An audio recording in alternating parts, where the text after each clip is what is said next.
Hello friends, welcome back to my channel learn with Richa. आज हम कक्षा 10वीं मैथ्स परीक्षा की तैयारी के लिए हम अभ्यास प्रश्न पत्र को हल करेंगे। आइए देखते हैं। प्रश्न पहला, सही विकल्प चुनिए। संख्याओं 5 10 का महत्तम समापवर्तक होगा। तो देखिए, इस टाइप के प्रश्न आते हैं, आप अभ्यास कर लीजिए जिसमें आपको पेपर में डर ना लगे। ठीक है ना, अच्छे से अभ्यास कीजिए। और ये कोई बिल्कुल भी टफ नहीं है। क्या निकालना है? SCF 5 10। ठीक है ना, तो ये सवाल में भी आ सकता है। तो 5 के गुणनखंड क्या होते हैं? 5 एकम 5। 10 का क्या होगा? 2 पंचे 10। देखिए, कॉमन क्या है?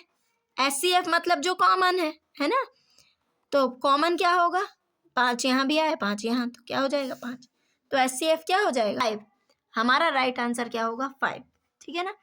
अब देखो, यहाँ पर अगला प्रश्न दिया हुआ है। यदि किसी द्विघात बहुपद ax² + bx + c के शून्यक अल्फा और बीटा है, तो अल्फा प्लस बीटा का मान होगा। तो सबसे पहली बात आपको ये याद रखना चाहिए, इससे बहुत सारे क्वेश्चन बन सकते हैं कि द्विघात बहुपद का मानक रूप क्या होता है। तो ये होता है ax² + bx + c। ठीक है ना। अब शून्य का मान अल्फा और बीटा है, तो शून्यकों का योगफल कितना होता है? तो शून्यकों का योगफल -b/a। तो राइट आंसर क्या हो जाएगा? C -b/a। यदि यही पूछ लिया जाए शून्यकों का गुणनफल कितना होता है, तो शून्यकों का गुणनफल क्या होता है? C/a। ठीक है, इसमें क्वेश्चन बन सकते हैं, द्विघात बहुपद का मानक रूप क्या होता है? ax² + bx + c, है ना। शून्यकों का योगफल -b/a और शून्यकों का गुणनफल C/a। ठीक है ना। अगला प्रश्न है, रैखिक समीकरण योग a1x + b1y + c1 = 0 तथा a2x + b2y + c2 = 0 के कोई हल नहीं होने की शर्त है।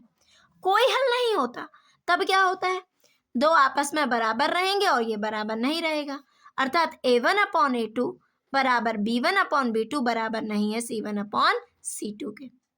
ये है शर्त। कोई हल नहीं होने की शर्त क्या है? ये है ना। अब और इसमें क्वेश्चन देख लीजिए, ये क्या होती है? a1/a2 बराबर नहीं है b1/b2 के। ये किसकी शर्त होती है? अद्वितीय हल की।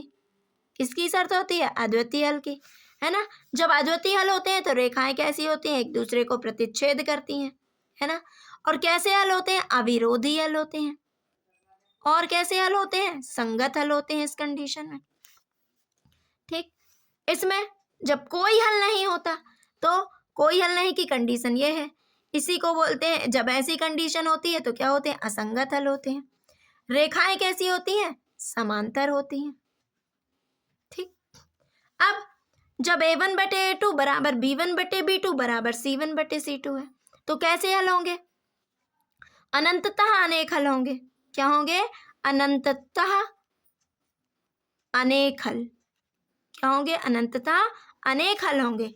रेखाएं कैसी होंगी? समांतर होंगी। रेखाएं कैसी होंगी? संपाती। कैसी होंगी रेखाएं? संपाती होंगी। और क्या होंगे हल? हल भी संगत होंगे। और कैसे हल होंगे? आश्रित हल होंगे। ठीक, जब अपन क्वेश्चन सॉल्व करें, ठीक है ना, तो आप प्रैक्टिस करते जाइए, इस तरह से आपसे बन जाएगा। ठीक है, तो रैखिक समीकरण युग में a1x + b1y + c1 = 0 तथा a2x + b2y + c2 = 0 के कोई हल नहीं होने की शर्त है। क्या है? इसका राइट आंसर है बी। कोई हल नहीं होने की शर्त क्या होती है? a1/a2 बराबर b1/b2 बराबर नहीं है c1/c2 के। ये हो जाएगा राइट आंसर। अब AP 1 -1 -3 -5 में सर्वांतर है। तो देखिए, सर्वांतर यानी किन्हीं भी दो लगातार पदों के बीच का अंतर, है ना। तो आप चाहे तो ये वाला पद ले लो, इन दोनों को, या ये दोनों, या ये दोनों। ठीक है ना। तो आइए देखते हैं क्या दी हुई है। 1 -1 -3 -5। तो बाद वाले पद में से ठीक पहले वाले पद को, तो ये ले लिया हमने बाद वाला, तो इसके ठीक पहले वाला ये है, तो ऋण 1 घटा 2, ऋण 1 -1 -2। ठीक, समांतर a-2। ठीक है ना।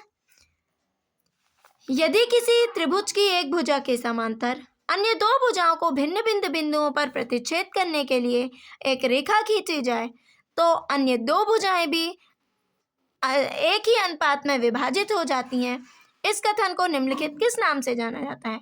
तो इस कथन को हम आधारभूत अनुपातिक प्रमेय के नाम से जानते हैं। इसी को थेल्स प्रमेय भी कहते हैं, ठीक है ना। तो ये कथन आपको याद होगा, है ना। ये भी पूछ सकता है कि आधारभूत अनुपातिकता प्रमेय क्या है ना। तो क्या होता है, किसी त्रिभुज के एक भुजा के समांतर अन्य दो भुजाओं को भिन्न भिन्न बिंदुओं पर प्रतिच्छेद करने के लिए एक रेखा खींची जाए तो वह त्रिभुज की अन्य दो भुजाओं को समान अनुपात में व्यक्त करती है। या कह सकते हैं किसी त्रिभुज की एक भुजा के समांतर खींची गई रेखा त्रिभुज की अन्य दो भुजाओं को समान अनुपात में व्यक्त करती है। ठीक, ये कथन भी याद होना चाहिए आपको। ए 1-2 और B-3 को मिलाने वाले रेखाखंड के मध्य बिंदु के निर्देशांक, ठीक है ना। तो देखिए, पहली बात आपको पता होना चाहिए मध्य बिंदु के निर्देशांक का सूत्र क्या होता है, x बराबर x1 प्लस x2/2 और y बराबर y1 प्लस y2/2। तो क्या दिया हुआ है, a 1-2 और b क्या दिया हुआ है, 3-4। तो a का मान क्या है, x1 y1 कहलाएगा, ये x2 y2। चलो x1 x2 क्या है, x1 1, x2 3, 1-3/2, 3 में से 1 गए 2, बड़ी संख्या ऋण की, ऋण 2 एकम 2, कितना आया, ऋण 1।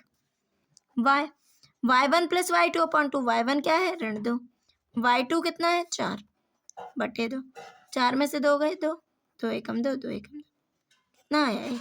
तो निर्देशांक क्या निकले, ऋण 1, मध्य बिंदु के निर्देशांक यही तो है। आंसर क्या हो जाएगा, ऋण 1, ठीक है ना। तो मध्य बिंदु के निर्देशांक क्या निकलेंगे, ऋण 1 और 1, ये राइट आंसर हो जाएगा। ठीक, रिक्त स्थान भरिए।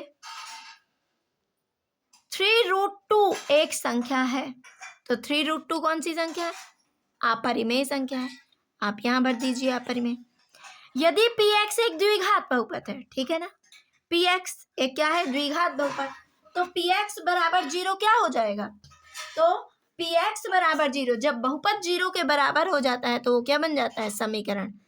तो कौन सा द्विघात बहुपद है, तो ये क्या हो जाएगा, द्विघात समीकरण कहते हैं। किसी द्विघात समीकरण के मूल यदि वास्तविक और समान है तो विविक्तकर का मान क्या होगा, 0, है ना। जब वास्तविक और समान होते हैं तो डी का मान क्या होता है, 0। समांतर श्रेणी a plus d, a plus 2d, a plus 3d का 10वां पद क्या होगा, तो आपको पता होगा 10वां पद क्या होता है, a प्लस 9d। वे सभी आकृतियां जिनके आकार समान होते हैं, आकार समान है शेप, किंतु माप समान होना आवश्यक नहीं है, क्या कहलाती हैं, क्या कहलाती है, समरूप आकृति। ठीक, आपको समरूपता की परिभाषा भी पता होना चाहिए, है ना। तो वे आकृतियां जिनके आकार समान हो किंतु माप समान होना आवश्यक नहीं हो, उन्हें समरूप आकृति कहते हैं।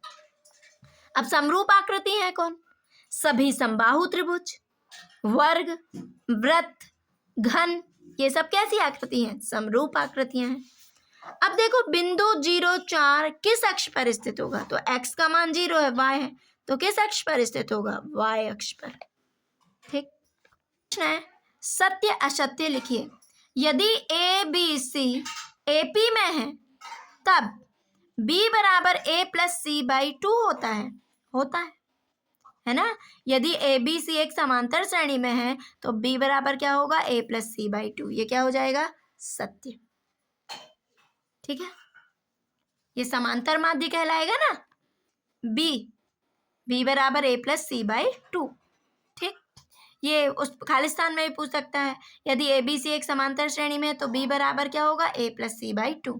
किसी निश्चित घटना की प्रायिकता का मान 1 होता है, हाँ, जिस घटना की प्रायिकता निश्चित होती है उस प्रायिकता का मान क्या होता है, 1 होता है, ये भी क्या हो जाएगा, सत्य।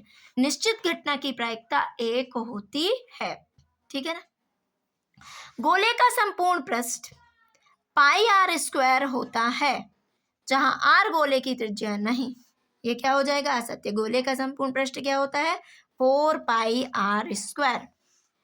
किसी वृत्त की अनंत स्पर्श रेखाएं हो सकती हैं, हाँ हो सकती हैं, किसी वृत्त की अनंत स्पर्श रेखाएं हो सकती हैं। क्या हो जाएगा? सत्य। यदि किसी घटना की प्रायिकता p है तो p का मान 0 से बड़ा या 0 के बराबर होगा, या 1 से छोटा होगा, या 1 के बराबर होगा, है ना।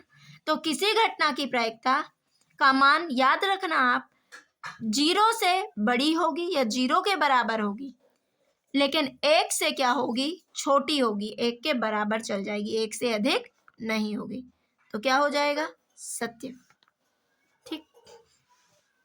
क्षैतिज तल से ऊपर की ओर देखने पर, क्षैतिज तल से ऊपर की ओर देखने पर दृष्टि रेखा क्षैतिज रेखा के साथ अवनमन कोण बनाती है। जब नीचे से हम ऊपर की ओर देखेंगे तो क्या बनेगा? उन्नयन कोण। तो क्या हो जाएगा? असत्य। क्या हो जाएगा? असत्य। सही जोड़ी बनाइए। sec स्क्वायर थीटा -1 क्या होगा? ध्यान दीजिए, sec square theta -1 f tan square theta क्या होगा? tan square theta. cot theta बराबर क्या होगा? तो cot थीटा बराबर क्या होगा? 1/tan theta. ठीक, यहाँ से देख के भरना है अपन को, मन से कुछ भी नहीं, है ना, कि cot थीटा बराबर cos थीटा बटे sin थीटा लिख दिए, है ना। यहाँ से चूज करना है। 1 - sin स्क्वायर थीटा बराबर cos स्क्वायर थीटा। तो क्या हो जाएगा? cos square theta. अर्धवृत्त का क्षेत्रफल क्या होगा? अर्धवृत्त का क्षेत्रफल 1/2 पाई आर स्क्वायर। वृत्त का होता है पाई आर स्क्वायर, तो अर्धवृत्त का 1/2 पाई आर स्क्वायर। वृत्त की परिधि कितनी होगी? 2 पाई आर। राइट आंसर हो जाएगा 2 पाई आर। मूल बिंदु के निर्देशांक, ये तो सभी को पता होंगे, कितने होते हैं? 0 0। एक शब्द या एक वाक्य में उत्तर दीजिए। क्या सभी समद्विबाहु त्रिभुज समरूप होते हैं? सभी समद्विबाहु त्रिभुज के समरूप होते हैं? नहीं। क्या होते हैं? केवल समबाहु त्रिभुज समरूप होते हैं। तो क्या हो जाएगा? असत्य। सत्य सत्य एक वाक्य में लिखना है, तो आप लिखेंगे नहीं। क्या सभी समद्विबाहु त्रिभुज समरूप होते हैं? सभी समद्विबाहु त्रिभुज समरूप नहीं होते हैं। अगला प्रश्न है, यदि 10 मीटर ऊंचे एक वृक्ष की छाया tan√3 मीटर है तो सूर्य का उन्नयन कोण क्या होगा? 10 मीटर ऊंचा वृक्ष है, यह है 10 मीटर ऊंचे वृक्ष की छाया। छाया कहाँ बनेगी? यहाँ पर बनेगी। कितनी है वृक्ष की छाया नीचे? tan√3। तो क्या निकालना है? उन्नयन कोण थीटा। तो ये क्या हो गया? लंब और आधार। किसमें होता है? न्यून कोण के सामने वाली भुजा क्या होती है? लंब। तो लंब और आधार, ठीक है ना। तो किस में होता है? tan में। tan थीटा बराबर लंब बटे आधार, तो 10, आधार कितना है? tan√3। tan से tan कैंसिल, तो 1/√3, और 1/√3 किसका मान होता है? tan30। तो क्या हो जाएगा? थीटा बराबर 30 अंश। तो हमारा राइट आंसर हो जाएगा 30 अंश। उन्नयन कोण का मान 30 अंश होगा। द्विघात समीकरण ax square plus bx plus c बराबर 0 के विविक्तकर का सूत्र लिखिए। तो विविक्तकर क्या होता है? d बराबर b स्क्वायर माइनस 4ac। याद होना चाहिए आपको ये क्या होता है? d बराबर b स्क्वायर माइनस 4ac। और द्विघात समीकरण का मानक रूप क्या होता है? ax square plus bx plus c बराबर 0। वृत्त की एक छेदक रेखा वृत्त को कितने बिंदुओं पर काटती है? जी, यदि आपसे नहीं बन रहा है, वृत्त की एक छेदक रेखा ये खींच लिए, कितने बिंदुओं पर काट रही है? 2। तो 2 बिंदुओं पर काटती है। तो आप लिखेंगे वृत्त की एक छेदक रेखा वृत्त को 2 बिंदुओं पर प्रतिच्छेद करती है। मैंने 1 वर्ड में लिख दिया है, आप पूरा एक सेंटेंस में लिखिएगा। शंकु के आयतन का सूत्र कितना होता है? तो शंकु का आयतन बराबर कितना होगा? 1/3 पाई आर स्क्वायर h। ठीक। अब 3 3 4 5 5 का समांतर माध्य क्या होगा?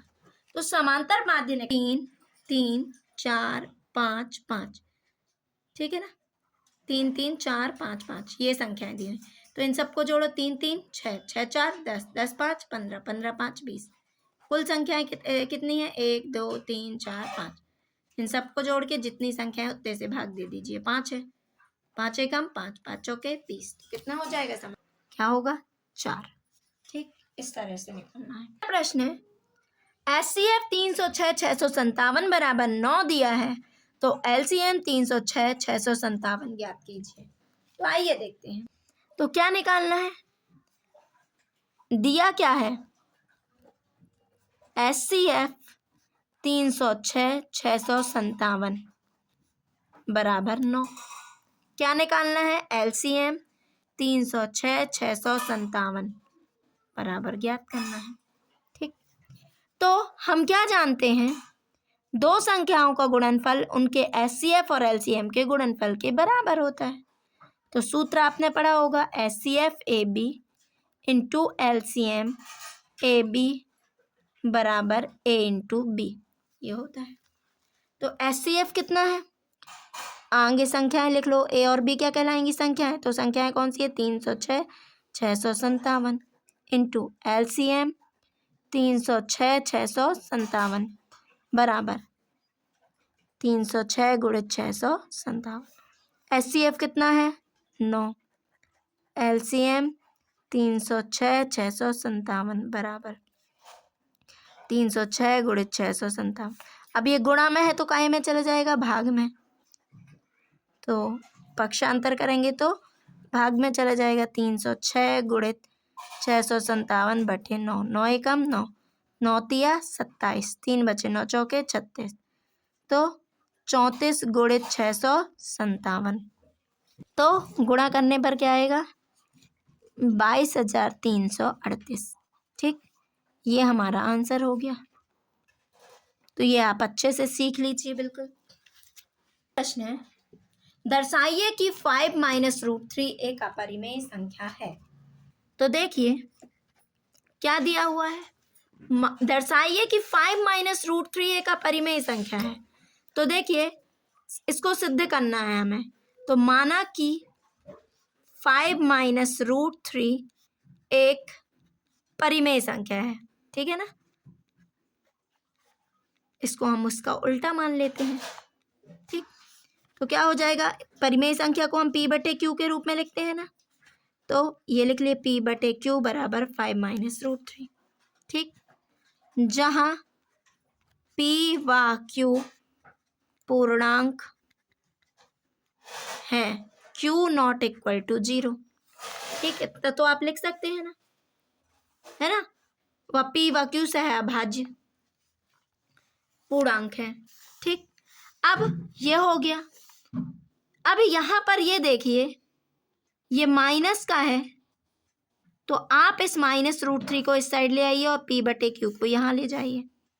ठीक, तो ये इस साइड आएगा तो काय का हो जाएगा? धन का, बराबर 5। इस साइड आएगा तो काय का? ऋण का, पक्षांतर। अब क्या हो गया? P बटे Q एक परिमेय संख्या है, तो 5 माइनस P बटे Q भी क्या होगा? एक परिमेय संख्या होगी, है ना। तो आप यहाँ लिख लीजिए, चूंकि 5 माइनस P बटे Q एक परिमेय संख्या है,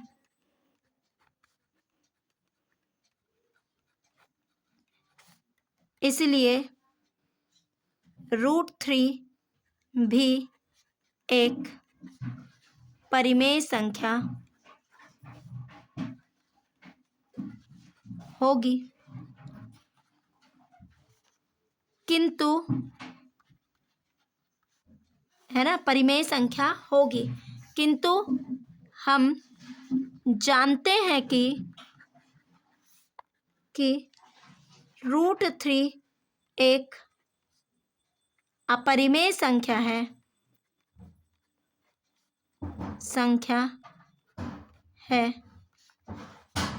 यह हमारी त्रुटिपूर्ण परिकल्पना के कारण है। रूट 3 एक परिमेय संख्या है, किंतु हम क्या जानते हैं कि रूट 3 क्या है? एक अपरिमेय संख्या। और ये ऐसा क्यों हुआ है कि ये परिमेय संख्या हो गई? ये हमारी त्रुटि, हमने जो माना था वो हमारी एक त्रुटिपूर्ण परिकल्पना है, कारण है। अतः क्या हो जाएगा, 5 माइनस रूट 3 एक अपरिमेय संख्या है। ठीक, आप इतना तो लिख सकते हैं ना। प्रश्न है, संख्या 7429 को अभाज्य गुणनखंडों के गुणनफल के रूप में व्यक्त कीजिए। आइए, तो संख्या क्या दी हुई है, 7429। ठीक, इसके अभाज्य गुणनखंडों के रूप में व्यक्त करना है। तो देखो 7429 क्या है, इसके किससे भाग जाएगा, तो आप 1 बाई 1 करके देखिए। तो 17 से जा रहा है कि 17 3 51, 17 चौके 68, 6 17 3 51 है ना, 11 बचा तो चला जाएगा। तो 17 चौके 68, 17 3 51, 11 बचा, 17 7 119। अब देखिए 17 से जा रहा है क्या, नहीं जा रहा। 19 से देखो, 19 दूनी 38 है ना, 19 से जा रहा है, 19 दूनी 38, 19 30 57, 23 एकम 23। तो क्या हो गए, 17 गुणित 19 गुणित 23, ये हो गया। यही हमारा आंसर। अभाज्य गुणनखंड विधि द्वारा 12 15 21 का एचसीएफ निकालिए। एचसीएफ निकालना है तो लिख लीजिए 12 15 21, किसका, इनका ज्ञात करना है। तो 12 के गुणनखंड क्या होंगे, ये आपसे तो निकालते बनता होगा, 2 दूनी 4, 4 तिया 12। 15 का क्या हो जाएगा, 3 5 15, और 21 का 3 7 21। अब आपको जब एचसीएफ निकालना होता है तो ये देखिए ऐसी कौन सी संख्या है जो तीनों में कॉमन है। क्या 2 तीनों जगह आया है, नहीं, 3 आया है, तो ये यहाँ भी है, एक 3 तीनों जगह है, तो क्या हो जाएगा, 3 कॉमन हो जाएगा। तो एचसीएफ क्या हो जाएगा, 3। ठीक है, आप इन प्रश्नों का ज़्यादा से ज़्यादा अभ्यास कीजिए और मेरे चैनल को ज़्यादा से ज़्यादा लाइक शेयर एंड सब्सक्राइब कीजिए। Thank you for watching.